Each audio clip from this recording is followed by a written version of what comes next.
Assalamualaikum warahmatullahi wabarakatuh. Bertemu lagi dengan saya. Nah, hari ini kita akan membahas tentang bab 2, yaitu tentang klasifikasi makhluk hidup. Lanjutannya dari ciri-ciri makhluk hidup. Berikut penjelasannya. Klasifikasi makhluk hidup. Nah, kita akan melanjutkan tentang materi klasifikasi makhluk hidup.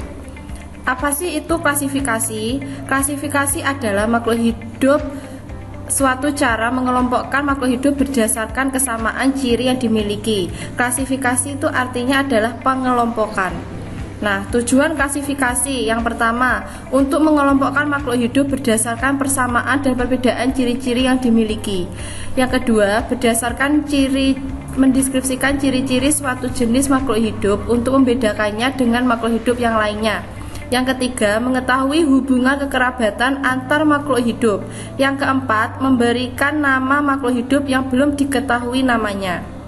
Nah, dasar-dasar klasifikasi. Yang pertama, memberi nama makhluk hidup yang belum diketahui namanya.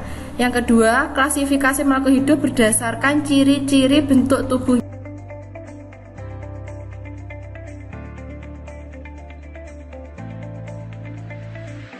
Makhluk hidup berdasarkan manfaat, ukuran, tempat hidup, dan cara hidupnya.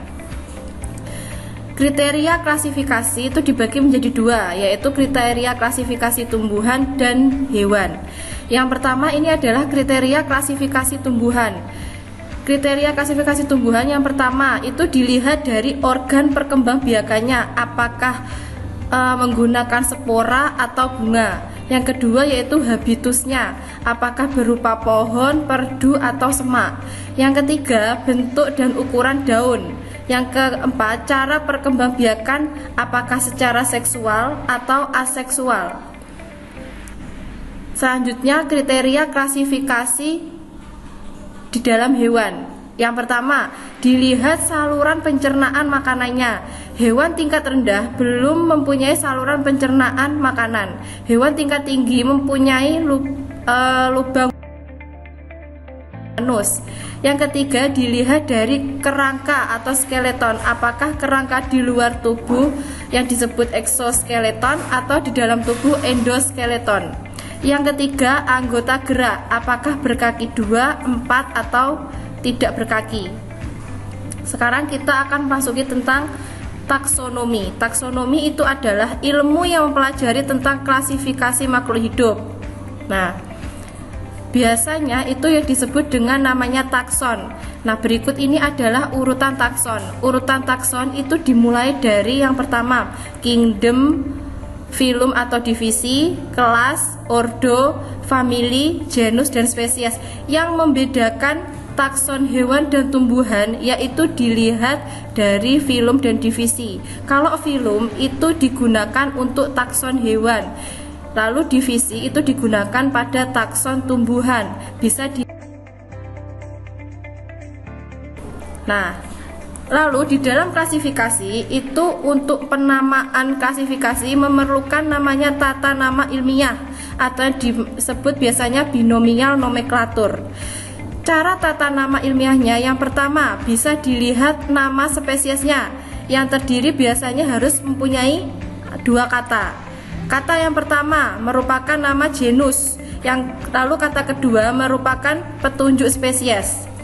Selanjutnya huruf pertama nama genus harus ditulis huruf besar, lalu huruf pertama spesies yang kedua itu harus ditulis huruf kecil. Nah, nama spesies menggunakan bahasa Latin, ditulis dengan garis bawah cetak miring atau huruf tebal. Contohnya seperti ini. Contoh spesiesnya yaitu padi.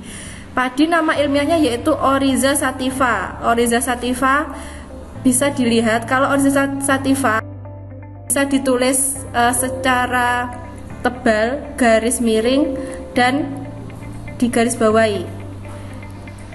Nah, untuk menentukan tata nama ilmiah biasanya dikelompokkan dengan cara namanya kunci determinasi. Kunci determinasi adalah cara atau langkah untuk mengenali organisme dan mengelompokkannya pada takson makhluk hidup.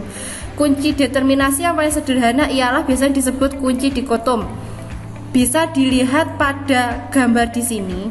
Di sini adalah contoh kunci determinasi. Nah, Di sini ada namanya tanaman namanya lumut, suplir, jagung, kedelai, terong, dan melinjo. Nah, dari tanaman tersebut itu dikelompokkan yang pertama dari alat reproduksinya, yaitu berspora atau tidak spora. Kalau yang berspora dari tanamannya ada di dalam kotak tersebut yaitu suplir dan lumut. Lalu yang tidak berspora, jagung, kedelai, terong, dan melinjo. Nah, lalu untuk tanaman suplir dan lumut itu dibagi lagi menjadi batangnya. Batangnya untuk lumut dan suplir itu berbatang. Kalau yang suplir itu berbatang jelas, yang kalau untuk lumut tidak berbatang. Terus selanjutnya yang tidak berspora yaitu jagung, kedelai, terong, dan melinjo itu untuk perkembangbiakannya biji tertutup dan biji terbuka. Untuk biji tertutup yaitu spesiesnya yaitu jagung, kedelai. Untuk biji terbuka yaitu tanamannya melinjo. Lalu biji tertutup itu lagi dibagi menjadi dua, yaitu berkeping 2 atau berkeping 1. Untuk berkeping 2 itu spesiesnya yaitu kedelai dan terong. Nah, berkeping 1 yaitu jagung.